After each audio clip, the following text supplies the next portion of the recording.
Bueno, empezamos con ciclo celular, ¿sí? Vamos a estudiar control del ciclo celular eucarionte.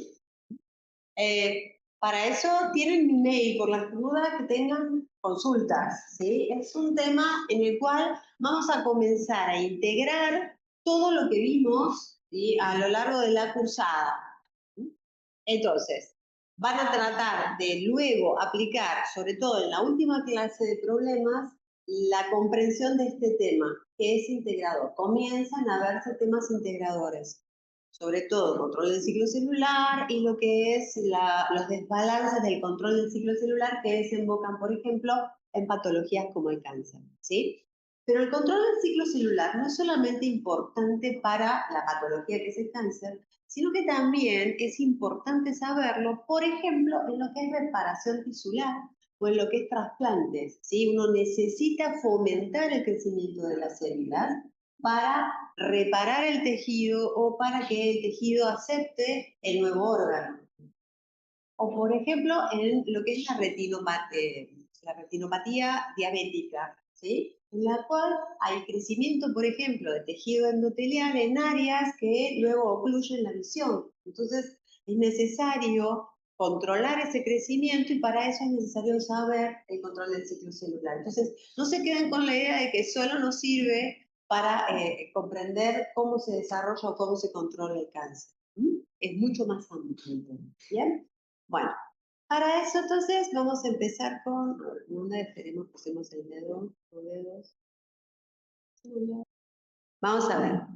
Estos más o menos son los temas como los vamos a tratar en las dos clases que vamos a tener. El primero es sistemas de control, luego vamos a ver las bases moleculares, ¿sí? Y esto es importante para cuando les preguntamos el fundamento, ¿sí? O que expliquen lo que están contestando. ¿Sí?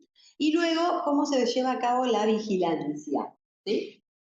Esto es conocido por todos, o sea, recordemos que las fases del ciclo celular eucarionte están integradas por una fase G1, ¿sí?, la fase de síntesis S, la fase G2 y la fase propiamente dicha de división, que es la fase mitótica. En este caso, la de división mitótica.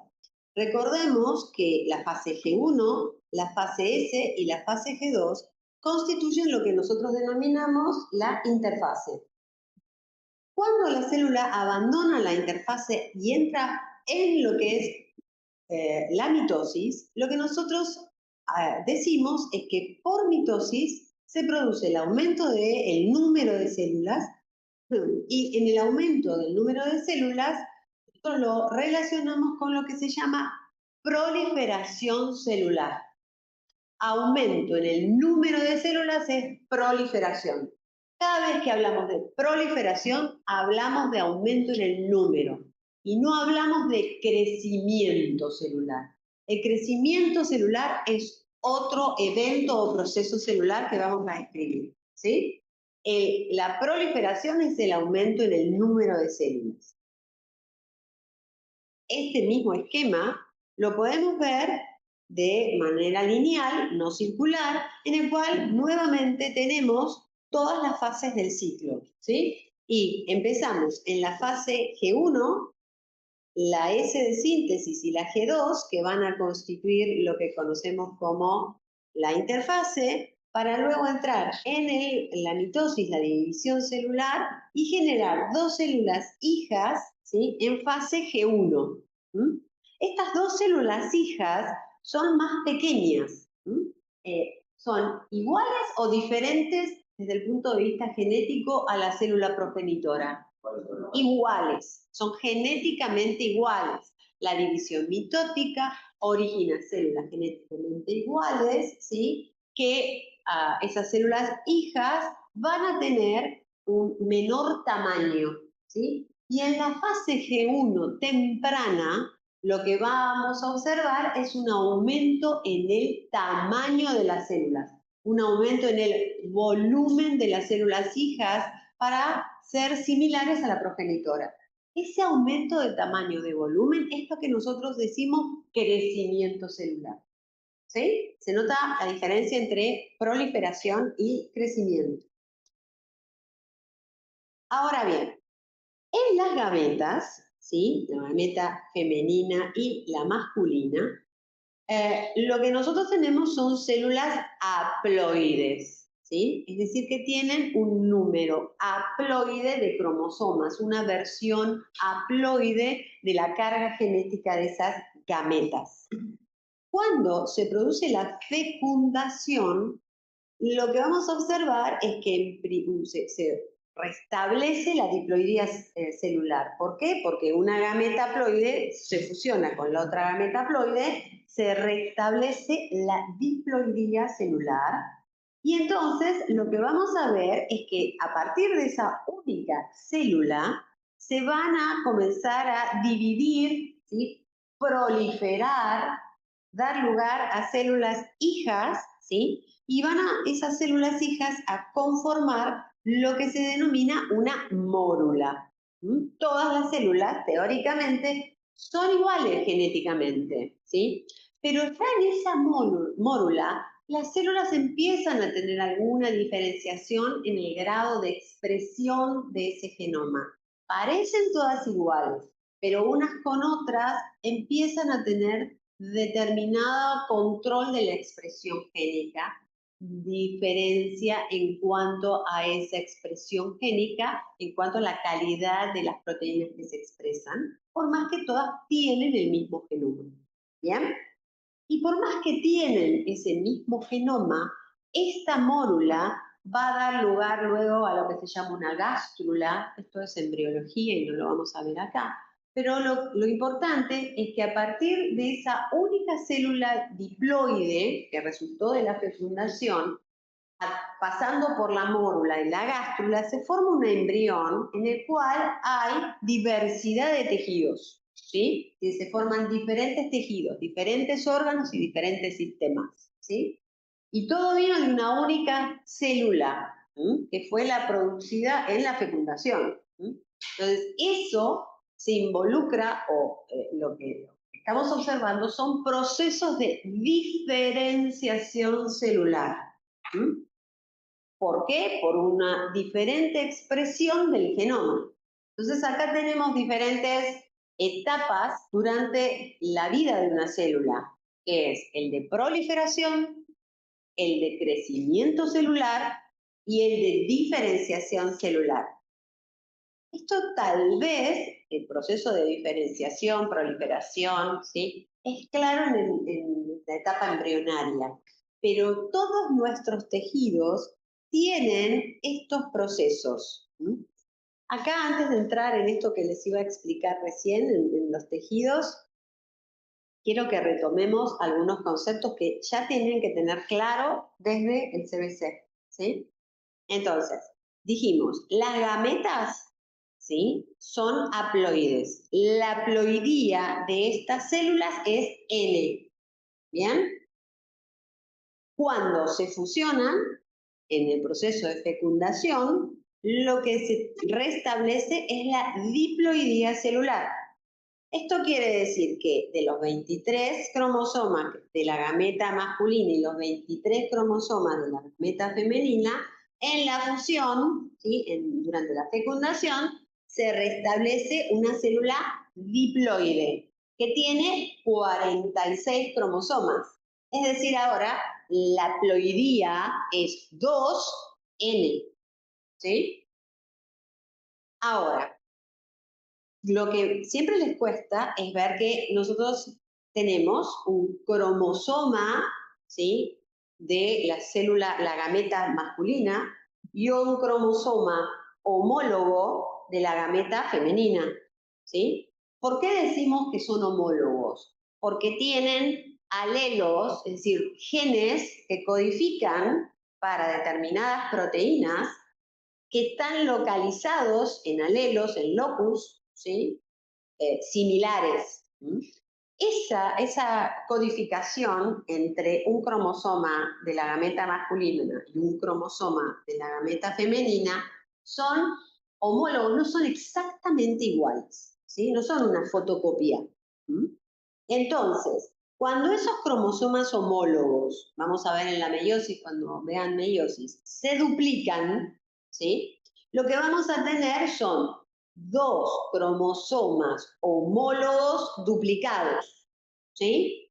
Cada vez que se duplica un cromosoma, el cromosoma está formado, duplicado, solo el duplicado, por dos cromátides hermanas.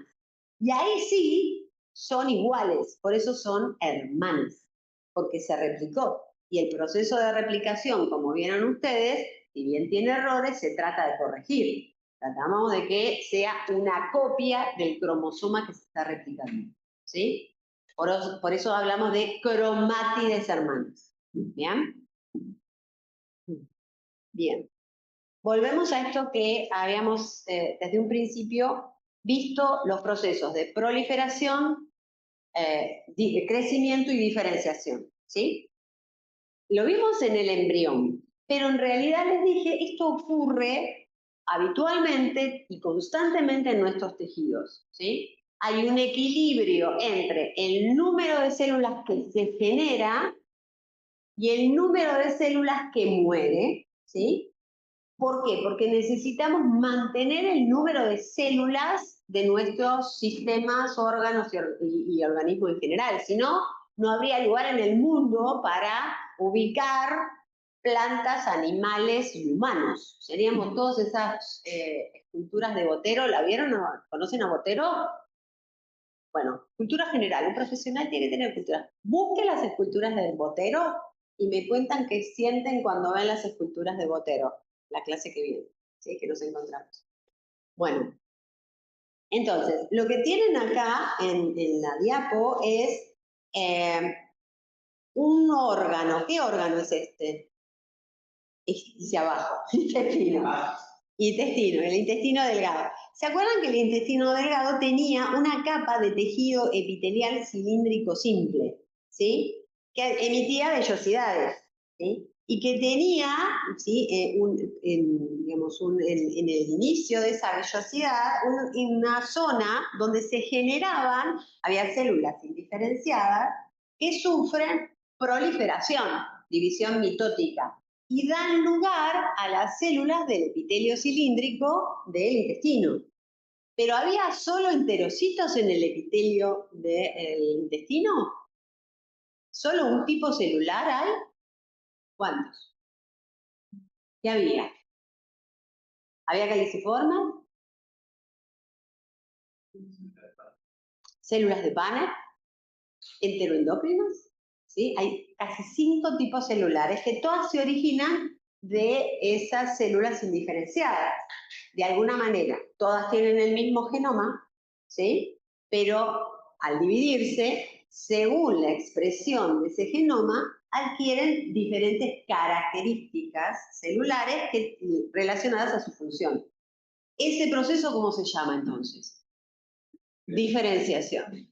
Ahora, si constantemente se van desarrollando por proliferación células, la vellosidad intestinal sería impresionante y no entraría al intestino en nuestra pared abdominal, ¿sí? Entonces, a medida que las células se diferencian, ejercen su función y llegan a la parte superior de la vellosidad, cuando llegan ahí, ejecutan lo que se llama el programa de muerte celular.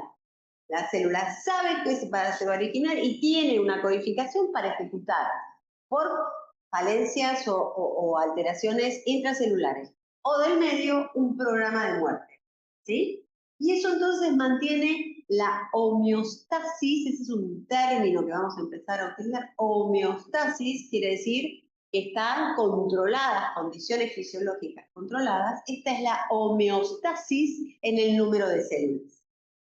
¿Bien?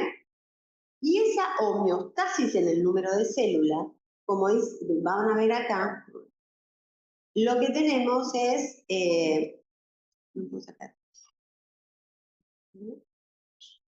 lo que tenemos son diferentes señales, procesos de señalización a lo largo de todo el epitelio, que controla el proceso de diferenciación y el proceso de muerte celular, ¿sí? Entonces, no solo ocurre diferenciación durante la etapa embriológica, sino que constantemente esto está ocurriendo en nuestros tejidos, ¿bien? Bueno, ¿Qué vamos a ver hoy? O nos vamos a centrar fundamentalmente en estas dos clases, en proliferación. Incremento en el número de células. ¿Qué vamos a ver hoy? Vamos a ver quiénes son los sistemas que controlan ese número de células, la homeostasis en cuanto a proliferación. ¿Bien? Y vamos a ver que tenemos las sinasas dependientes de ciclina, las vamos a llamar CDK, ¿sí? Porque si no, decimos todo eso, ¿sí? Sinasas dependientes de ciclina, los inhibidores de las sinasas dependientes de ciclina y los sistemas proteolíticos, ¿sí? Estos son los artistas que controlan el ciclo celular, ¿sí? Bien. A lo largo del ciclo celular, estos actores de control van a tener que censar, chequear las características, no solo del medio en el cual está esa célula, del microambiente celular, ¿sí? Sino también las condiciones intracelulares, ¿sí? La célula censa constantemente si las células hijas van a ser generadas a un ambiente que es favorable, ¿sí? ¿Y cuál es la calidad del genoma de esas células hijas? ¿Por qué? Porque quiere que las dos células hijas sean iguales genéticamente a la progenitora, ¿sí? Entonces, estos actores, estas quinasas dependientes de ciclina, más los inhibidores y los sistemas proteolíticos, adquieren relevancia en lo que se denominan puntos de control del ciclo celular. ¿Vamos bien con el tiempo? ¿Muy bien con la velocidad? ¿O acelero? ¿Vamos bien? Los puntos de control del ciclo celular están estratégicamente colocados a lo largo de la interfase y de la mitosis. Y vamos a tener un punto de control, ¿sí? Que se localiza se llama punto de control de inicio o start, ¿sí? Que se localiza entre la fase G1 y la fase S. ¿Cuándo supera ese punto de control la célula? ¿Cuándo ingresa a la fase S? Cuando el microambiente celular es el adecuado para favorecer la proliferación celular. Hay nutrientes suficientes, hay factores de proliferación o mitógenos, hay oxígeno suficiente y la matriz extracelular está constituida de manera tal que permite el anclaje de las células hijas, ¿sí? Una vez que supere ese primer punto de control, lo que va a hacer la célula es chequear cómo fue la replicación del ADN, ¿sí? Antes de entrar a la mitosis, ¿sí? Y esto lo hace en el punto G2M, ¿sí? Es decir, lo que va a hacer en este punto antes de entrar a la mitosis es, de alguna manera, censar la calidad del proceso de replicación. Una vez que supera ese punto de control, la célula ingresa en la mitosis, ¿sí? Y en la mitosis, fundamentalmente, lo que va a censar, a chequear, es que todos los cromosomas se encuentren correctamente alineados en placa ecuatorial, ¿sí? Porque necesita que separe un par de, digamos, separe los cromosomas de la forma correcta para que reciban el número adecuado cada una de las células hijas, ¿sí? Esa separación de las cromosomas de manera correcta se censa en el punto de control metafase-anafase de la mitosis, ¿sí?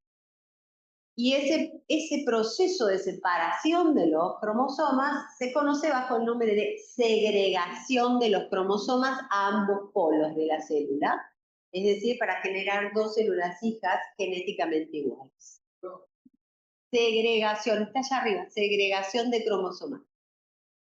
Cromosomas se segregan a los polos. Durante todo el proceso, interfase y mitosis, la célula siempre está censando la calidad del control de calidad del ADN, ¿sí? Siempre ve si se está replicando, si no hay mutaciones, si durante el proceso de replicación no hubo alguna modificación, si por la luz de la energía solar o por algún químico o por algún agente se produjo alguna mutación y la célula lo que va a hacer es frenar el ciclo y permitir la reparación. ¿Cómo se llama cuando freno el ciclo celular en cualquier etapa? Arresto, ¿sí? Arresto el ciclo celular. La célula sensa constantemente la calidad del ADN y si encuentra un error, arresta el ciclo, lo para, ¿sí? ¿Dónde para? Siempre en estos puntos de control. Reparo antes de seguir avanzando, ¿sí? Bien. Y acá hay 3 puntos, o 2 en realidad, puntos críticos que quiero aclarar, y son la fase G0, ¿sí? La fase G0 tradicionalmente se la adjudicaban a células altamente diferenciadas, ¿sí? Como las neuronas, ¿sí? Y se decía, no entran en ciclo, no se dividen, ¿sí? Y en realidad actualmente se sabe que esa fase G0 puede estar involucrando 2 procesos diferentes, ¿sí? Uno es el estado quiescente, ¿sí? ¿Qué quiere decir que una célula esté en un estado quiescente? Quiere decir que es metabólicamente activa, la célula está viva, es vital, ¿sí? Lo que no hace es proliferar. Pero frente a algún estímulo mitogénico, algún mitógeno que estimule proliferación, la célula retoma el proceso o el ciclo celular, ¿sí? Esa etapa de quiescencia, de no división mitótica, y es reversible. Frente a un mitógeno ocurre. Células que pueden estar en este estado quiescente son fundamentalmente las células endoteliales, ¿sí? El endotelio vascular, los linfocitos, las células madre. Las células madre generalmente están en ese estado quiescente y frente a estímulos proliferan, ¿sí? Para generar una estirpe de células. La quiescencia en esa fase G0 es diferente a la senescencia, ¿sí?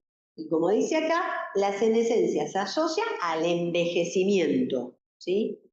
Y esto generalmente está relacionado con severos daños en el ADN, ¿sí? Entonces la célula por ahí está en senescencia porque es crítico, ¿sí? Está en estados o procesos degenerativos. Y es muy raro que en estado de senescencia vuelva, a pesar de que uno agrega mitógenos, vuelva a iniciar su ciclo. ¿Está bien? Sigue viva, pero muy comprometida. En cambio, la aquiescencia está viva, metabólicamente saludable y puede responder a la mitosis, al ciclo celular. ¿Sí? Bien. Vamos con las quinasas dependientes de ciclina. Y dijimos que eran fundamentales en el control del ciclo celular. De acuerdo a donde estudien, y acá les voy a decir algo, porque estoy corrigiendo parciales, ¿sí? Y corregí mi pregunta, que era la heterocromatización, ¿sí? Que si se fijan, estaban como preguntas en el teórico. De las que dejé, estaba heterocromatización. Son contados con la mano los que respondieron bien, ¿sí? Entonces, ni siquiera tuvieron la chispa de ver las preguntas y tratar de contestarlas. Y otra, no conteste con el chat GPT. Porque, por ejemplo, hablan de cosas que en el chat GPT pueden estar subidas, pero que están desactualizadas y nosotros estamos dando conceptos actualizados. Entonces, hay una cosa que se llama libro, ¿sí? Lean el libro, ¿ya? Y entonces, en función a esto, a ver, una cosa, ¿por qué libro? Vieron que nosotros le decimos, bueno, hay un paper, o lean el trabajo que aparece en tal revista, científica y demás. Eso va actualizando la información. Ahora están saliendo todos los premios Nobel, porque para nosotros es de, wow, nosotros vemos el premio Nobel y vemos si hay algo relacionado que podemos llegar a incluir o que vinimos incluyendo en la cursada. Luego de que cada vez que uno sube un trabajo a una revista científica, hay evaluadores, ¿sí? Que corrigen eso. Y hay una larga trayectoria para aceptar un nuevo contenido, y ese nuevo contenido recién es subido al libro, ¿sí? Entonces el libro ya de por sí está un poquito atrasado. Lo que están más actualizados son los trabajos de revista, pero lo que aparece en el libro está consensuado por un montón de valores. En el ChatGPT hay muchos trabajos, hay un montón de entramaje de informática, pero ahí no evalúa, no se piensa tanto, no hay una mirada tan crítica, ¿sí? Entonces, ustedes ahora tienen que desarrollar pensamiento crítico. Entonces, agarren un libro, ¿está? Ya sé que es mucho más aburrido, el ChatGPT aparece ahí y lo puedo copiar. Agarren el libro, por favor. Según el libro que agarren, van a tener que las quinasas dependientes de ciclina las traducen como quinasas dependientes de ciclina, ¿sí? O quinasas con K dependientes de ciclina, o cinasas dependientes de ciclina. Son lo mismo. Si es una cinasa o una quinasa, ¿qué va a ser una quinasa? Es un enzima que va a ser fosforila. Entonces, lo que vamos a ver es que tiene un sitio catalítico que va a fosforilar sustratos específicos. Generalmente fosforilan serinas y treoninas en la proteína, ¿bien? Pero dice que son dependientes de ciclinas, ¿sí? Entonces, para poder ser activas en la fosforilación de sustratos específicos, dependen de las ciclinas, ¿sí? Bien. Entonces, veamos esto. En este gráfico tenemos la fase G1, la fase S, la fase G2, la mitosis, y entramos en fase G1 de las células hijas, ¿sí? Si nosotros, en función a las fases del ciclo, evaluamos la actividad de las quinasas dependientes de ciclina, es decir, vemos cuánto está fosforilando, ¿sí? Actividad, no expresión, sino cuánto fosforilan o a qué sustrato fosforilan, es actividad. Lo que vamos a ver es que durante la fase G1, fíjense que es la turquesa, ¿sí? Fíjense que hay muy baja actividad de las quinasas dependientes de ciclina, ¿sí? Luego, cerca del punto de control empiezan a aumentar y tienen una actividad máxima de fosforilación, ¿sí? Para luego decaer, ¿sí? ¿Cuándo? Cuando está este otro punto de control, que es el que estaba entre la fase G1 y S, ¿sí? Ahí fíjense que tenemos las rojas, que empiezan a aumentar, y en el punto S, entre la fase G1 y S, aumenta la actividad de fosforilación, ¿sí? Que se mantiene muy sostenida en el tiempo en la fase S, en la fase G2, esa actividad de fosforilación, y baja en la fase M antes de la metafase, ¿sí? Ahora bien, fíjense la otra actividad de fosforilación. Fíjense que es muy baja la verde en la fase G1, en la fase S, en la fase G2 empieza a aumentar y aumenta en este punto de control entre la fase G2M, sigue alta en el otro punto de control entre la metafase y la anafase y luego decae, ¿sí? Fíjense que tenemos actividades cíclicas de fosforilación y que vamos a tener entonces sustratos específicos para cada una de estas quinasas dependientes de ciclina. Es más fácil verlo para las quinasas dependientes de ciclina de fase S, porque en la fase S, ¿cuál es el principal proceso que ocurre en la fase S? La replicación del ADN, ¿sí? No es la única, y grábenselo ahora, de ahora en adelante, lo vamos a ver más adelante, pero no es la única en la fase S. Es la fase de síntesis. Entre lo que se sintetiza, se replica el ADN. Entonces, de alguna manera, los sustratos específicos de estas quinasas dependientes de ciclina en fase S van a estar relacionados con el proceso de replicación, que solo se da en la fase S. ¿Necesito esos sustratos fosforilados en la fase G1 y en la fase M? Por eso tenemos que hay una actividad de fosforilación de sustratos específicos de acuerdo a cada fase del ciclo. Y entonces voy a tener las quinasas dependientes de ciclina de fase G1, las de fase G1S, las de fase S y las de fase M. ¿Bien? ¿Se entendió esto? Bien. Ahora, dijimos que tenemos quinasas dependientes de ciclina. Entonces, no solamente tenemos a la quinasa, que va a fosforilar a sustratos específicos, sino que necesitamos a la ciclina para que esté activa. ¿Cómo se descubrieron? Esto se descubrió en erizos de mar, ¿sí? Pero se puede hacer en cualquier tipo celular ahora que uno tiene ese conocimiento. Y ustedes también lo tienen, porque realizamos cultivo de células, ¿sí? A ese cultivo de células le agregamos suero fetal bovino. ¿Para qué le agregamos el suero fetal bovino? Tenía mitógenos, ¿sí? En general se le dice factores de crecimiento, pero ya ahora sabemos que no solamente para que engorde la célula, para que aumente el volumen, sino porque hay mitógenos. Los factores de crecimiento tienen función de mitógenos, ¿sí? Entonces, si lo que queremos hacer es que esa célula no prolifere, no se divida por mitosis, lo que vamos a hacer es sacarle el suero fetal bovino. Arresto el ciclo celular. Sincronizo la célula. La que estaba en G1 se va a quedar en G1. La que estaba en S pasa en G2, se divide, va a volver a quedarse en G1. ¿Sí? Va a terminar su ciclo y se queda en G1. Entonces, la que estaba en G2 pasa a mitosis y se queda en G1. ¿Sí? Arresto y sincronizo a todas las células. Todas se van a quedar en fase G1. ¿Por qué retiré el suero fetal bovino? Ahora que las tengo sincronizadas, vuelvo a agregar suero fetal bovino, ¿sí? Le agrego mitógenos, entonces todas van a arrancar en fase G1, sincronizadas.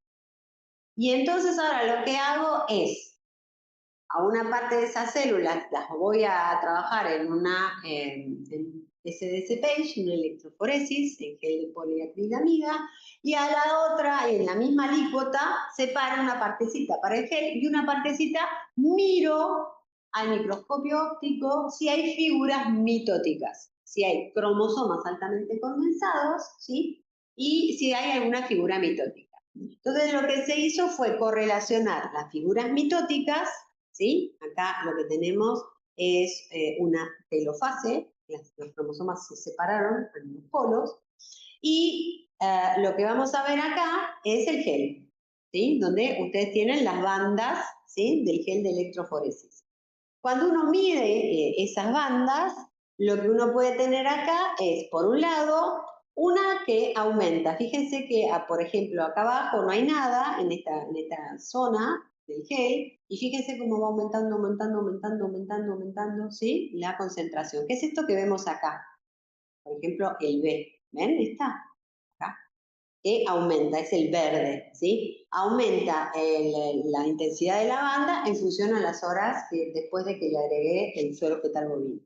Pero en las otras, fíjense que, por ejemplo, en la A, acá aparece una bandita muy tenue, después desaparece, después aparecen, después desaparece, después aparece, después desaparece. Es esto que se ve acá en azul. Sube, aparece, después decae. Sube, aparece, después decae. ¿Sí? La intensidad de la banda. Eso quiere decir que aparece cíclicamente. Y como los investigadores son tan inteligentes en los nombres, ¿qué nombre le pusieron? Ciclina. Aparece cíclicamente. ¿Bien? Entonces, aparece cíclicamente quiere decir que vamos a tener un aumento en la expresión y por lo tanto en la traducción, ¿sí? Cíclica de estas proteínas que se llaman ciclinas. ¿Cuándo se van a sintetizar? Cuando la quinasa tenga que estar activa, ¿sí? Entonces vamos a tener ciclinas de fase G1, ciclinas de fase S, ciclinas de fase mitótica, ¿bien? ¿Por qué? Porque van a interaccionar con la quinasa dependiente de esa ciclina. ¿Se entiende el concepto? Bien. La concentración de la ciclina varía y paralelamente varía la actividad de la quinasa dependiente de ciclina, ¿sí? De la fosforilación. Entonces, hay síntesis de la ciclina, aumenta la concentración, ¿sí? Pero después baja, ¿bien? Y tiene que ser una bajada rápida. ¿Cómo se produce esa bajada rápida? Por degradación de la ciclina en el proteasoma. ¿Se acuerdan que lo vieron esto en proteínas? ¿Sí? La degradación de proteínas intracelulares, ¿sí?, se da por degradación en el proteasoma.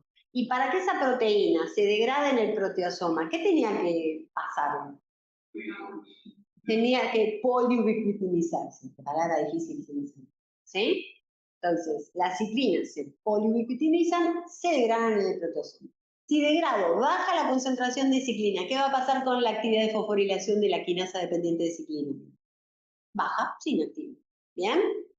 Perfecto. Estas quinasas dependientes de ciclina, primero nos vamos a centrar en esta parte que es la levadura, ¿sí?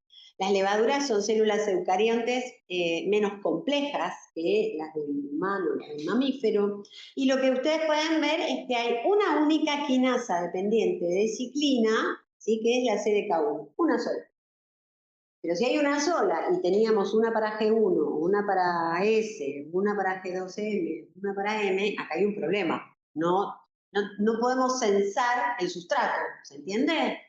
Entonces, ¿esto cómo lo resuelve la célula de la levadura? Tiene diferentes ciclinas, ¿sí? Tiene la ciclina para la CDK, la de fase G1, tiene la ciclina 3. Para la de fase G1S, tiene el punto de control G1S, tiene la 1,2.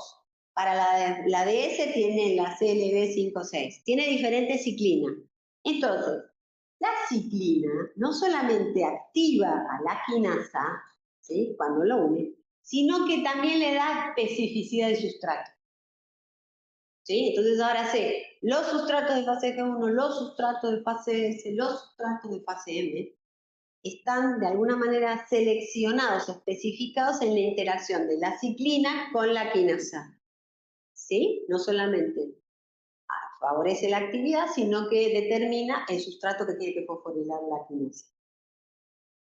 En el caso de las células de vertebrados, fíjense que tenemos una amplia variedad de quinasas, ¿sí?, CD4, CDK4, 6, 2, 1, y a su vez una amplia variedad de ciclinas. ¿Sí? Entonces ahí estamos viendo que para cada fase hay una quinasa y una ciclina. ¿Sí? Y en algunos puntos se solapan quinasas y ciclinas. Entonces, la ciclina participa en la activación de la quinasa y determina el sustrato a fosforilar. Determina la especificidad de sustrato. ¿Claro este concepto? Bien. ¿Vieron esta? Una serie de eventos desafortunados. ¿Sí? Si no, no tuvieron infancia. ¿Sí? Bueno, suelo usarla porque en realidad la célula no puede tener un evento desafortunado para su división. No puede generar células hijas en ambientes desafortunados o con ADN alterado. ¿Sí? Entonces, el proceso de control de la proliferación celular está altamente controlado. ¿Sí? Y vamos a leer este concepto primero para que quede, digamos, y lo vamos desgranando en la clase. Dice, el control de la actividad de las quinasas dependientes de ciclina, dice, la fosforilación depende, ¿no?, de la fosforilación activadora, es decir, la quinasa va a tener que ser fosforilada para tener una fosforilación que va a ser activadora, una fosforilación que la inhibe, esto es medio incongruente, sobre la unidad de quinasa y, a su vez, la acción de proteínas inhibidoras llamadas CKI, inhibidoras de ciclina sinasa, que se unen a la CDK y bloquean su actividad. Entonces, estos tres eventos reguladores, la unión a ciclina, la fosforilación activadora e inhibidora, y la unión a inhibidores de actividad, junto a la síntesis y la destrucción de la ciclina, aseguran que la actividad de las quinasas dependientes de ciclina se activa solo en momentos y en etapas del ciclo celular adecuado. ¿Sí? esto que parece chino. Lo vamos a tratar de ir puliendo y tratando de desasnar ahora.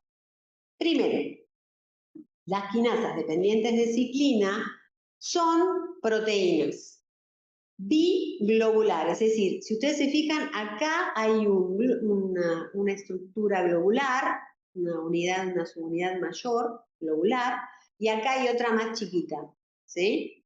Entre las dos estructuras o dominios globulares se encuentra el sitio catalítico, ¿sí? En ese sitio catalítico tiene que entrar, ¿qué cosa para fosforilarse? No, la quinasa fosforila. ¿A quién fosforila? A un sustrato. ¿Dónde entra el sustrato? En el sitio catalítico. ¿Sí? Tiene que entrar el sustrato. Y a su vez alguien tiene que aportar el fósforo, ¿sí? Que desde el punto de vista de la biología celular es el ATP. Entonces en el sitio catalítico tiene que entrar el sustrato específico y tiene que entrar el ATP. ¿Está bien? Pero si ustedes se fijan, que es este sitio que está acá que están marcando ahora, ¿sí? El sitio catalítico está tapado por este loop en T, esto que está en amarillo, y por esta alfa hélice, es decir, que cierran el sitio catalítico, ¿sí? ¿Está bien? Entonces no puede entrar el sustrato y no puede entrar la molécula de ATP. Ahora, cuando interacciona con la ciclina, la interacción, ¿qué va a provocar? Un cambio conformacional. Esa interacción lo que hace es favorecer, ¿sí?, que se corra ese cambio conformacional, abre el sitio catalítico, corre el loop y esta alfa hélice abre, deja al descubierto el sitio catalítico, ¿sí? Pero, así todo, las enzimas, la CDK, unida a su ciclina, tienen baja actividad. No fosforilan mucho ese sustrato, por más que pueda entrar. ¿Por qué? Porque necesita ser fosforilada por un fosfato, es decir, colocarle un fosfato cerca de ese sitio catalítico, por esta quinasa activadora de quinasas, o sinasa activadora de quinasas, ¿sí?, que están presentes con actividad constante a lo largo de todo el ciclo. Dijimos, la quinasa dependiente de ciclina, para que sea activa, tiene que unirse a la ciclina, pero a su vez tiene que tener una fosforilación en su sitio activo, ¿sí?, activadora. Y una fosforilación inhibitoria, ¿sí?, también cerca de su sitio activo. Esto hace que tenga baja actividad sobre su sustrato, ¿sí? Recién cuando se retira el fosfato inhibidor, ¿sí?, recién ahí, cuando una fosfatasa retira el fosfato inhibidor, tiene la máxima actividad de fosforilación sobre su sustrato. Lo vamos a volver a ver. Sí, dale. Se fosforila 2 veces. 2 veces. En posiciones, obviamente que en posiciones diferentes. Un fosfato es el activador por la CAP y otro fosfato, hay otra quinasa que lo coloca en un sitio inhibitorio. No es la misma. Si te fijas abajo dice, en esta imagen no muestra la fosforilación inhibitoria, ¿sí? Porque si no era mucho fosfato puesto. ¿Está bien? Entonces, si bien la ciclina corre, abre, justo cuando abre, la activadora pone un fosfato, la inhibidora pone otro fosfato. Estoy abierto, pero hasta ahí, ¿sí? Cuando las condiciones son, fíjense cuántos mecanismos de control estoy teniendo para que no largue a fosforilar la quinasa y avance en el ciclo celular, ¿sí? Son como checkpoints constantes que están chequeando. Entonces, recién, cuando las condiciones son más adecuadas, va a haber una fosfatasa que saque el inhibidor. Y ahí la actividad de fosforilación sobre el sustrato es máxima. ¿Se entiende? Bien. Es lo mismo que vamos a ver acá. Entonces, esto es esquemático. Tengo la quinasa dependiente de ciclina. La ciclina. Estas interaccionan, pero cuando interaccionan no vamos a tener actividad de fosforilación sobre el sustrato. La actividad es muy baja. ¿Por qué? Porque hay una quinasa activadora que fosforila, bueno, fosforila un sitio activador, ¿sí? Le pone un sustrato. Y hay una inhibitoria que le pone un fosfato inhibidor. Entonces, acá hay un impedimento estérico para que entre el sustrato, por más que los bucles hayan dejado desprotegido al sitio activo, al catalítico. Recién cuando una fosfatasa, que es esta CDC25, y empiecen a tener este nombre, CDC25, ¿sí? Cuando esa fosfatasa saca el fosfato inhibidor, la quinasa dependiente de ciclina es activa. ¿Quedó? ¿Sí? Bien. Bien, vamos hasta acá y CDC25. Hay algunos nombres que les voy a reiterar, hay otros que no voy a insistir, que son, las quinasas son de fase G1, de fase G1S, de fase S y de fase N, ¿sí? En los libros está la 4, la 6, la 2, la 1 de fase, ¿sí? Porque en realidad estamos viendo 5 o 6 quinasas dependientes de ciclina cuando actualmente ya se descubrieron 20, ¿sí? Entonces las organizamos por fases, ¿tá? Si después somos especialistas en proliferación, vemos todas las demás. Pero ahora, sí. ¿Listo? Bueno, hasta acá. Las quinasas dependientes de ciclinas fosforilan sustratos específicos. Las ciclinas participan en la activación y en la especificidad de sustrato. La ciclina se acumula por síntesis, es decir, que vamos a tener un aumento en la transcripción de esa ciclina y se degrada en el proteasoma por polibutinización y luego proteasoma. Y la activación de las quinasas requiere de fosforilaciones inhibitorias, de fosforilaciones activadoras, de interaccionar con la ciclina, obviamente, y de desfosforilaciones. ¿Está bien? ¿Sí? Entonces ahora ya esta parte la tenemos. Vamos a la otra que dice que el control de la actividad de las quinasas dependientes de ciclina depende de la acción de proteínas inhibidoras, llamadas CKI, inhibidoras de ciclinas, de quinasa dependiente de ciclina, que se unen a CDK y bloquean su actividad. ¿Sí? Entendimos cuando están activas, pero aún, a pesar de que le pongo un fosfato, le pongo un inhibitorio, le pongo un activador, abro el loop, tengo la ciclina, saco el inhibidor, hay unos inhibidores que interaccionan con la quinasa dependiente de ciclina activadas. ¿Sí? ¿Cómo se llaman? Se llaman inhibidores de la quinasa dependiente de ciclina o CKI. ¿Sí? Lo que hacen es, la tengo activada y lo que al interaccionar, obviamente tengo bloqueado el ingreso del sustrato, no puede fosforilar por más que sea activa, ¿sí? Porque hay una proteína que es un inhibidor que está bloqueando esto. Y entonces, el control de la actividad, existen diferentes inhibidores, ¿sí? Uno de estos grupos se llaman CKI de fase G1, ¿sí? Son los INC, pero son inhibidores de fase G1, ¿sí? Que es una familia de proteínas.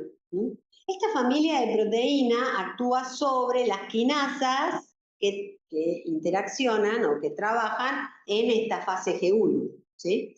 Y bloquean la interacción de la quinasa con su ciclina. Si la quinasa no puede interaccionar con la ciclina, ¿cómo va a estar la actividad de la quinasa? Inhibida. Porque si no, no puedo abrir, no puedo fosforilar, no puedo hacer nada. ¿Sí?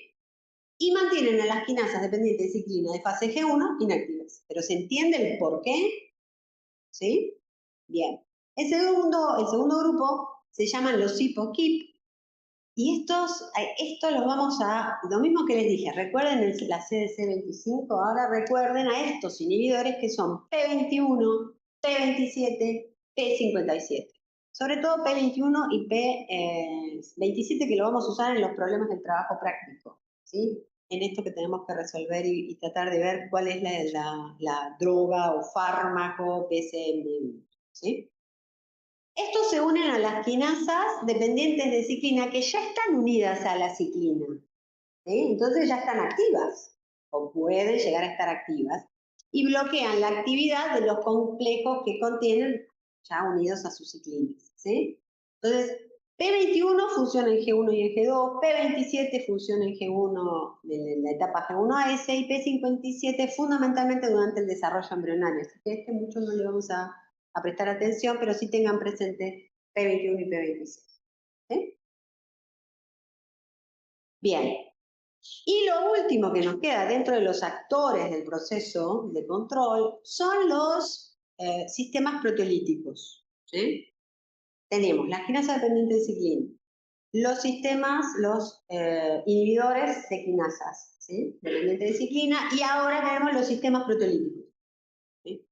Como su nombre lo indica, los sistemas proteolíticos van a ser la proteólisis. ¿Qué quiere decir proteólisis?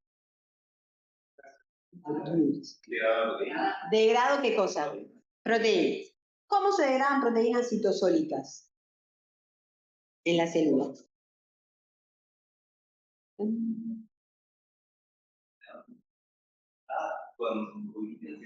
Y si voy a la poliglutinización, ¿a dónde van? Proteasas. ¿Sí? Entonces, el mecanismo es el mismo. Lo que va, que le pasaba también a las ciclinas, lo que va a variar es qué sistema proteolítico reconoce, ¿sí? a la molécula que tiene que degradarse, que tiene que poliubiquitinizar y degradarse. Entonces, lo primero que vamos a ver es que estos sistemas proteolíticos degradan ciclinas, ¿sí? Los sistemas proteolíticos que dijimos funcionaban, si yo degrado la ciclina, bajaba la concentración abruptamente, bajaba la actividad de la quinasa dependiente de ciclina. ¿Está bien? Entonces, uno de esos sistemas proteolíticos es el sistema, el que se llama complejo promotor de la anafase. ¿Sí? Este sistema proteolítico, ¿en qué etapa del ciclo celular va a estar trabajando? En mitosis. ¿En qué parte de la mitosis? Si promueve la anafase. Metafase, anafase. ¿Sí? Promueve la anafase. A esto que parece obvio, a veces pregunto dónde actúa y me ponen cualquiera. ¿Sí? Pero el nombre les dice dónde está actuando. ¿Bien? Bueno, entonces, o se llama complejo promotor de la anafase o ciclos. Bueno, este complejo promotor de la anafase, ¿sí?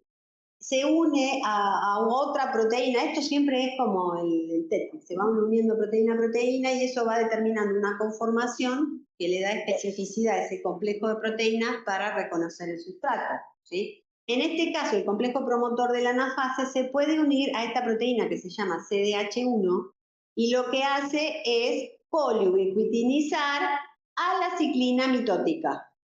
Si poliubiquitiniza la ciclina mitótica, ¿qué pasa? ¿A dónde va la ciclina mitótica? Y entonces, ¿qué pasa con la actividad de la quinasa? Baja la actividad, salgo de la mitosis. ¿Por qué? Pierdo la capacidad de fosforilar los sustratos que necesito para la mitosis. A veces este complejo promotor de la anafase, y de ahí viene su nombre, cuando se une a esta otra proteína CDC20, lo que va a hacer es poliubiquitinizar otra proteína, no a la ciclina mitótica, otra proteína que está involucrada en la segregación de los cromosomas, en la separación de los cromosomas. Por eso es que promueve la anafase. ¿Sí? Después lo vamos a ver en la clase que viene. ¿Está bien?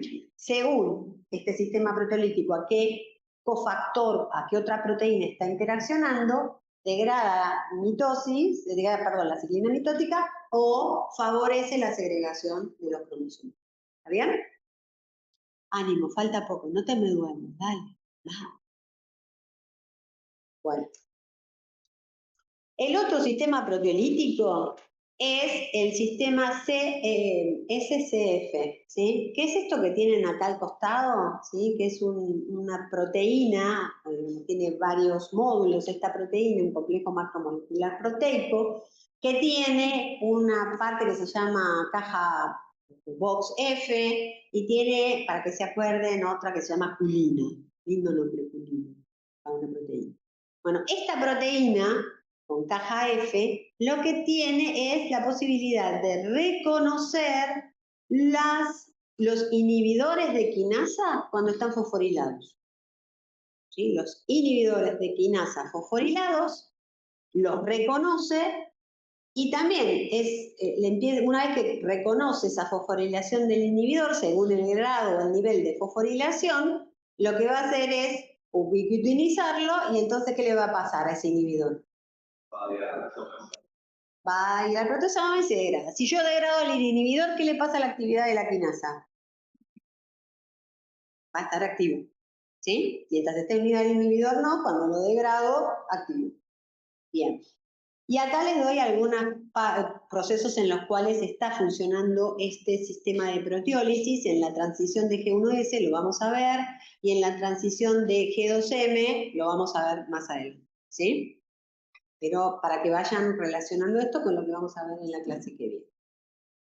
Si yo resumo todo lo que estuvimos viendo hasta acá, en el medio de estos círculos concéntricos tengo esto que tiene dos ojitos hermosos, ¿sí? Es la quinasa dependiente de ciclina, ¿sí? Que les dije que era biglobular. Y en el medio el sitio catalítico, ¿sí? Lo que vamos a tener, y fíjense acá que tenemos el nombre, quinasa dependiente de ciclina. La quinasa dependiente de ciclina tiene que estar fosforilada, ¿sí? O sea que necesitamos a una quinasa que la fosforile, ¿está bien? Pero a su vez necesitábamos que esté fosforilada en su sitio inhibidor. También tenemos que estar fosforilada en su sitio inhibidor. Para que esta sea activa tiene que estar unida a la ciclina. Entonces tenemos ciclina unida a la quinasa. Se abre el sitio catalítico. Se fosforilan los inhibidores y los activadores, ¿sí? Mientras tanto, puedo tener que esto esté inhibido, la unión de la ciclina a la quinasa. ¿Y quién inhibe la unión de la ciclina a la quinasa? ¿Cómo se llamaba? Los secayos, ¿sí? O puede ser que la quinasa dependiente de ciclina esté toda activa y haya un inhibidor, ¿sí? Como el P21 o el P27, que bloquee la actividad. ¿Está bien? Para que tenga la máxima actividad, lo que voy a tener que hacer es, con una fosfatasa, que era la CDC25, esta que ustedes tienen acá, sacarle el fosfato inhibidor. Y eso tiene la máxima actividad, ¿sí? Puede tener la máxima actividad, pero si está el inhibidor unido, por más que sea la máxima, no va a tener actividad. ¿Está bien? Bueno, problemas. Ejercicios para ver si entendieron esta parte.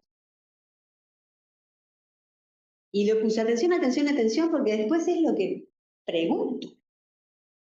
¿Sí? Respiramos hondo. ¿Sí? Vamos a la segunda parte de la clase. Y para eso vamos a ver las bases moleculares. No todas, porque no llegamos, pero... Vamos a ver. Ay, ¿qué me pasa acá? Pero... grabé mal, o abrió mal, vamos con la... ¿Y ahora? Acá. Vamos acá. Este gráfico lo que tiene es todas las fases del ciclo, ¿sí? Todas las fases del ciclo, y acá tenemos la actividad de las quinasas, nuestras amigas las quinasas dependientes de ciclina, ¿sí? Entonces, si recuerdan, en la fase G1, fíjense que tenemos esta que está acá en violeta, que está marcada acá, ¿sí?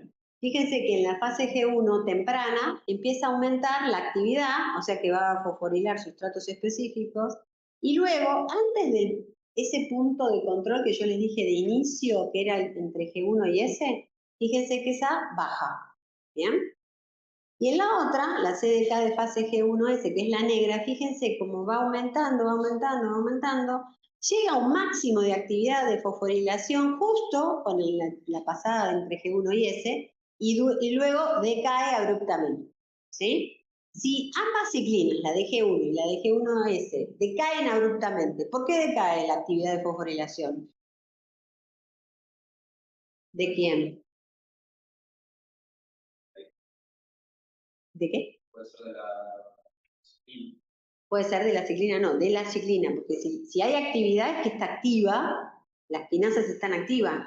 ¿Está esa quinasa activa unida a un inhibidor? No, pues tiene actividad, está fosforilando, ¿sí? Entonces, para que baje esa actividad de fosforilación, ¿qué es lo que tengo que hacer? separarla de la ciclina. Tengo que degradar rápido a la ciclina para que baje. ¿Sí? Bien, vamos a analizar esto. Entonces, ¿por qué aparece esa actividad de fosforilación? ¿Sí? ¿Por qué aparece, se activan estas ciclinas? Y acá lo que vamos a ver es, vamos a retomar lo que corresponde a señalización comunicación. ¿Sí? Y acá dijimos, el suero fetal bovino aporta mitógenos. ¿Sí? Dentro, ¿qué sustancias o moléculas están incluidos en los mitógenos? Los factores de crecimiento.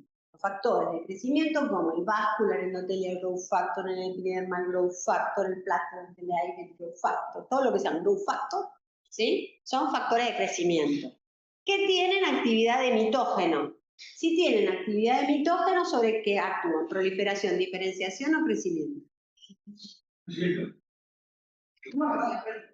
Proliferación sobre proliferación. Seguramente después va a permitir que la célula progenitora crezca, la célula hija crezca para aumente su volumen. Pero inicialmente es un mitógeno, ¿sí? Favorece, induce proliferación. Y si digo proliferación es aumento de ¿qué? Cantidad de células, número de células. ¿Está bien? Bueno, entonces, si ustedes recuerdan, esto lo vieron con la doctora Fernández, esos mitógenos interaccionan con receptores, ¿sí? De tipo RTK, ¿sí? Tirosinquinasa, que al dimerizarse, al interaccionar con el ligando, que es el mitógeno, que es el factor de crecimiento, provocaba la autofosforilación de los dominios citosólicos, ¿sí? Eso activaba en estos dominios la interacción con proteínas de la familia SH, ¿sí? Que activaban a la proteína RAS, ¿sí? Esto era por interacción, cambiaban GDP por GTP, ¿sí? Y esto activa toda la vía de señalización de la MAP-quinasa.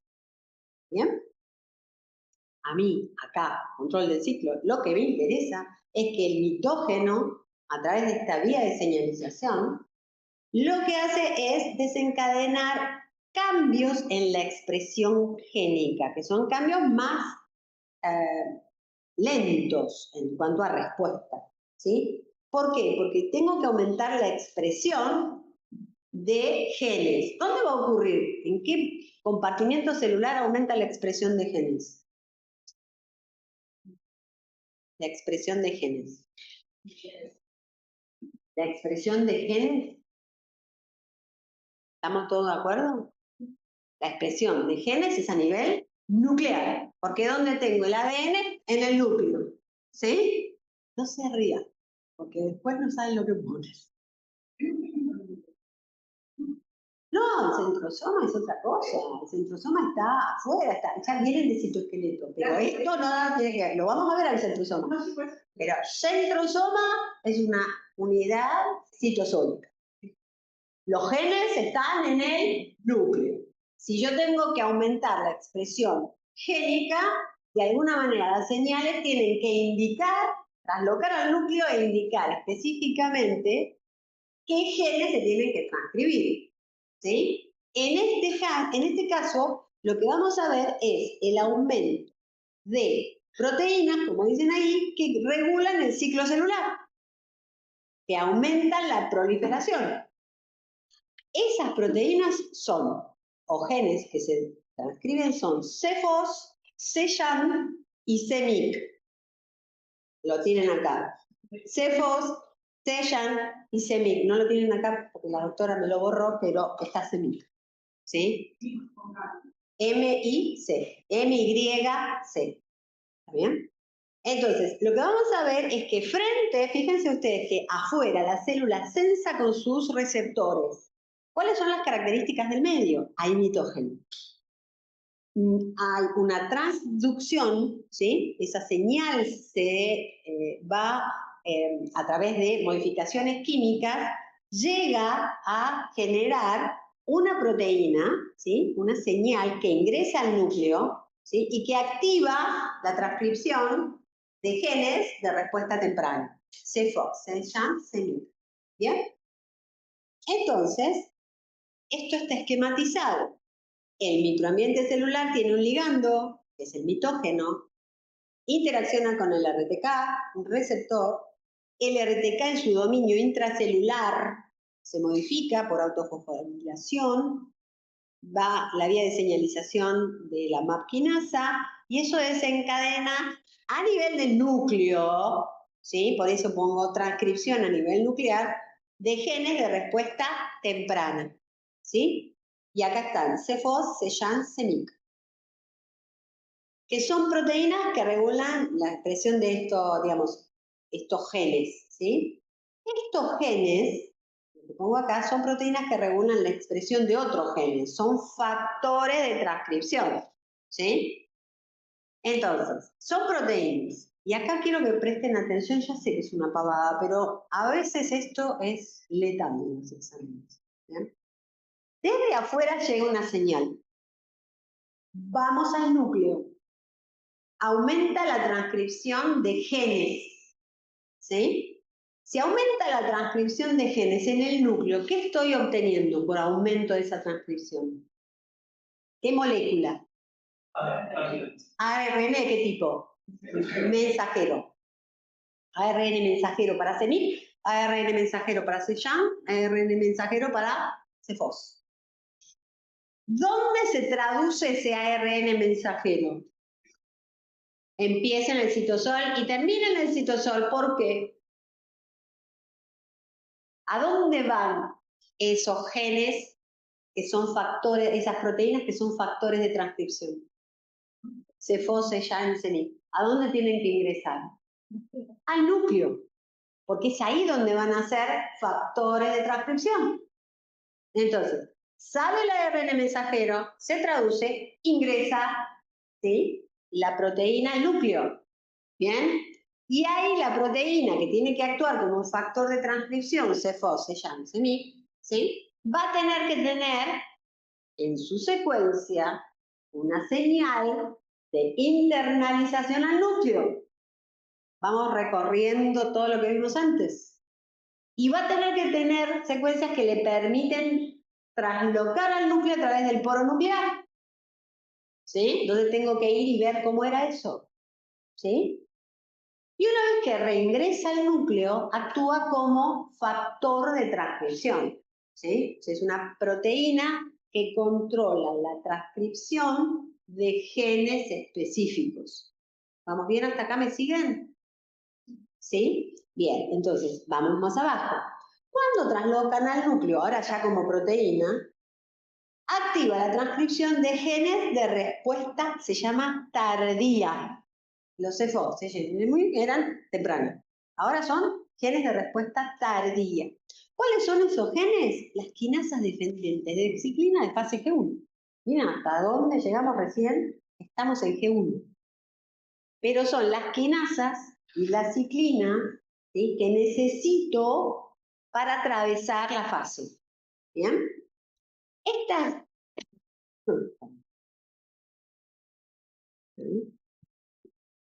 ¿Puedo correr esto? Quiero correr esto y no puedo. Ahí. Okay. Estas quinasas dependientes de ciclina de fase G1 van a fosforilar sustratos específicos, se activan, todo lo que venimos charlando antes, una vez que estén activas, van a tener que fosforilar sustratos específicos de esa fase G1, ¿sí?, para empujar a que la célula avance en el ciclo. ¿Se entiende? ¿Cuál es uno de sus sustratos específicos? La proteína del retinoblastoma, por eso aparece ahí. ¿Sí? La proteína del retinoblastoma es un sustrato específico de estas quinasas dependientes de ciclina de fase G1. ¿Vale? Bien, ahora es lo mismo que acabo de explicar. G1, ¿sí? Tengo la quinasa dependiente de ciclina de fase G1, ¿sí?, activada por el factor de transcripción CEMIC. ¿Bien? Entonces, lo que voy a hacer es aumentar la transcripción de la quinasa dependiente de ciclina de fase G1, CEMIC. Entonces, se transcribe en el nivel del núcleo, entonces tengo ARN mensajero de la quinasa dependiente de ciclina, ARN mensajero de la ciclina, ¿sí? sale al núcleo. Sale del núcleo al citosol. ¿Qué le pasa en el citosol? El ARN me va a dar quinasa y el ARN de la ciclina me va a dar ciclina. ¿Sí? Se unen, se activa, como todo lo que vimos. Y cuando se activa, va a entrar a fosforilar. ¿Sí? Esta fosforilación ocurre a nivel del núcleo. ¿Sí? En realidad, lo que ocurre es que hay una familia de factores de transcripción que se llama E2F, que está unida a la proteína del retinoblastoma.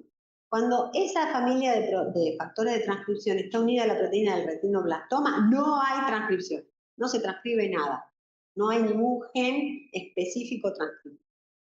Pero cuando hay quinasa dependiente de ciclina, por todo esto lo que acabamos de ver, ¿sí? Había mitógeno, había semi-trasloca, aumenta la transcripción de las quinasas dependientes de ciclina en fase G1, estas se producen, se traducen, se sintetizan, son activas, fosforilan a la proteína del retinoblastoma. Cambio conformacional.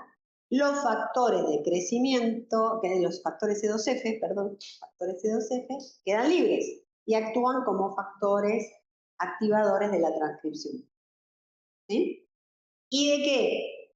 De las quinasas dependientes de ciclina de fase G1S. Fíjense cómo la célula va tirando para atravesar el ciclo. ¿Sí?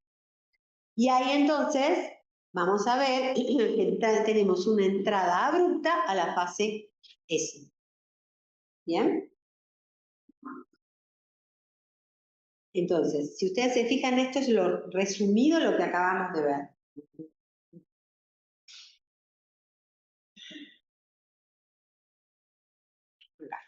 Entonces tengo mitógeno, que es un receptor RTK, vía de señalización MAP quinasa, activa la transcripción de genes de respuesta temprana, ¿sí? Que actúan como factores de transcripción, que favorecen la transcripción de genes de respuesta retardada, ¿sí?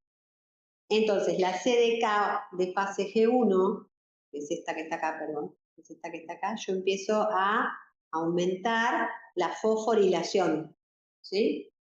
La fosforilación de la proteína de retinoblastoma, ¿sí? Esa proteína de retinoblastoma fosforilada por esta quinasa, ¿qué hace? Se separa de la proteína de retinoblastoma y ahora voy a tener que el E2F va a empezar a favorecer la transcripción de genes de respuesta retardada como G1, las CDK de G1S. Y entro de manera abrupta a la fase S. ¿Sí? ¿Claro? ¿Por qué la proteína del retinoblastoma? La proteína se llama así del retinoblastoma porque se encontró en tumores oculares solamente y cerebrales en recién nacidos. Esta proteína del retinoblastoma está sobreexpresada, hay una mutación, lo van a ver cuando vean la parte de la regulación del control del ciclo, en los recién nacidos y tienen una sobrevida muy escasa, pocos años, ¿sí? Entonces, se notó desde el punto de vista molecular que estos tumores tenían esta alteración, ¿sí? en esta proteína del retinoblastoma. ¿Sí? Otra asociación en esta proteína del retinoblastoma con este grupo de factores C2F es la gastritis. ¿Sí? La gastritis, cuando hay Helicobacter pylori, cuando hay una bacteria asociada a la gastritis, el Helicobacter pylori secreta en el estómago componentes del medio ambiente que activan la fosforilación de la proteína del retinoblastoma. ¿Sí? Al estar tan fosforilada, los C2F están ahí metidos todo el tiempo y están todo el tiempo dividiéndose en nuestro epitelio estomacal. ¿Sí? Cuanto más divisiones incontroladas hay, más posibilidades de mutaciones. Cánceres de estómago. ¿Ah? ¿Ven por qué es importante controlar esto? Bien. ¿No? La vía de señalización de la MAP quinasa. MAP quinasa, quinasa, MAP quinasa, quinasa, quinasa. Bien. Sí. Bueno, entramos en fase S y ya nos estamos yendo. Quédense tranquilos que no vamos a ver mitosis. En fase S, entramos ya en fase S y entramos en lo que se llama la fase de replicación, fase de síntesis. Entonces, la quinasa dependiente de ciclina de fase S, ¿sí?, estaba activa, digamos, estaba sintetizada, estaba activada y demás, pero inhibida en su actividad porque está unida a un inhibidor de quinasas. ¿Sí? Fíjense acá, tenemos la quinasa dependiente de ciclina, unida a su ciclina de fase S, pero no está activa, la tenemos unida a un inhibidor. ¿Sí? Cuando dijimos hasta recién, se activan las quinasas dependientes de ciclina de fase G1S cuando se supera el punto de restricción, ¿sí? G1S, como acabamos de ver, la proteína retinolactoma se liberó, todo esto que acabamos de ver. Estas quinasas tienen como sustrato específico al inhibidor, ¿sí? Al inhibidor SIC. ¿Y qué hacen entonces? Fosforilan a su sustrato específico, SIC. A medida que lo van fosforilando, ¿qué va a pasar? Lo van a poder reconocer los sistemas proteolíticos, ¿sí? Como el STF. Si lo reconoce el sistema proteolítico, ¿qué hace? Lo poliubiquitiniza. ¿Y qué le va a pasar así? Fosforilado y poliubiquitinizado. ¿Qué le va a pasar a la quinasa dependiente de ciclina de fase S? Está activa.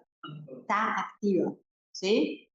Y cuando está activa, se inicia el proceso de replicación, ¿sí? Entonces, fíjense acá, acá es la máxima actividad, empieza a fosforilar, ¿sí?, al inhibidor, y fíjense cómo en paralelo aumenta la actividad de fosforilación de las quinasas dependientes de ciclina de fase S. ¿Bien? Y entonces lo que vamos a ver es que se inicia el proceso de replicación, ¿sí? Y en el proceso de replicación, lo que van a tener fundamentalmente como sustratos son las proteínas que están asociadas a los orígenes de replicación, a los ORI, ¿sí? Entonces, lo que tienen acá dibujado es la molécula de ADN. Recuerden que en las células eucariontes hay más de 20 ORIs, ¿sí?, por cromosoma. Entonces, había una secuencia que interaccionaba con las proteínas de complejo de replicación o los orígenes de replicación, ¿sí?, que eran las proteínas ORT. Esas proteínas estaban asociadas o van a estar asociadas a otras proteínas, que son estas CDC6, ND1, a otras proteínas, ¿sí? Y lo que vamos a ver es que empiezan a estos complejos prerreplicativos que concentran a las helicasas en los orígenes de la replicación. Una vez que tienen estas quinasas dependientes de ciclina de fase S activas, van a fosforilar, ¿sí? ¿Cuáles sustratos específicos? A proteínas de estos complejos prerreplicativos, ¿sí? A esta CDC6 y una vez que se separa, la CDT1 es degradada por otra proteína. Pero la idea es que vamos a ver que hay fosforilación de las proteínas asociadas a los orígenes de replicación.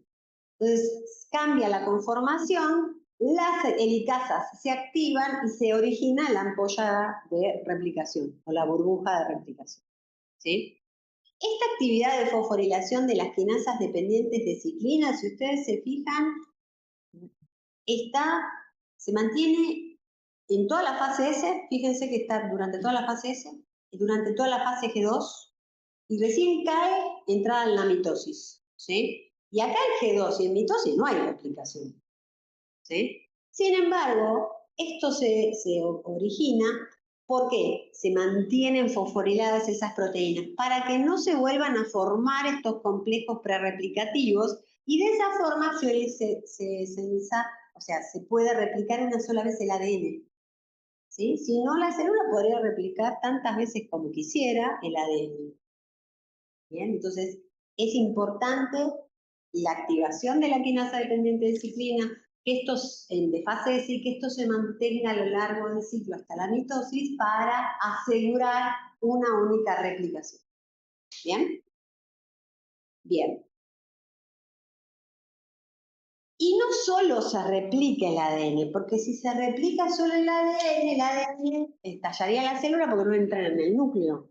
¿Bien? Y esto lo vimos. Necesitamos las histonas. Entonces hay síntesis de histonas durante la fase S para empezar a empaquetar el ADN, el viejo y el nuevo.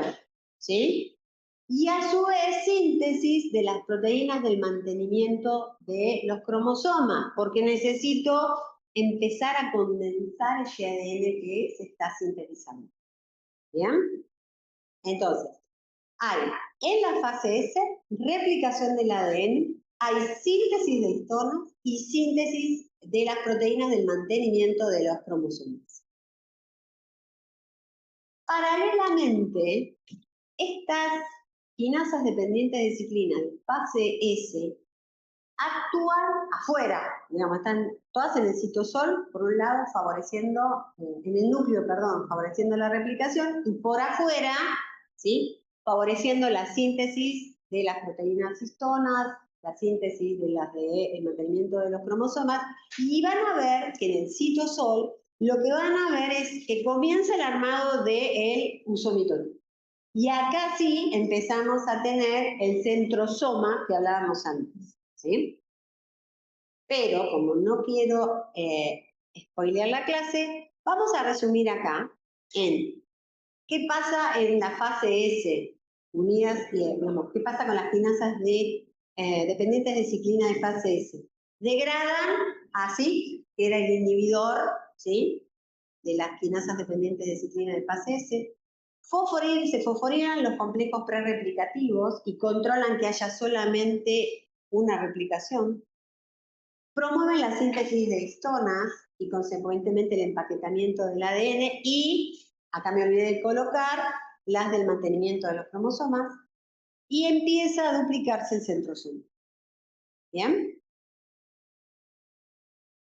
Y como en las películas, to be continued. ¿Pero cuál es el sentido las proteínas del mantenimiento de los cromosomas, ¿sí? ¿Cómo se llamaban? ¿Se acuerdan dos nombres de proteínas del mantenimiento de los cromosomas? Que nadie le puso el parcial proporcional. ¿Tal? Las condensinas y las cohexinas.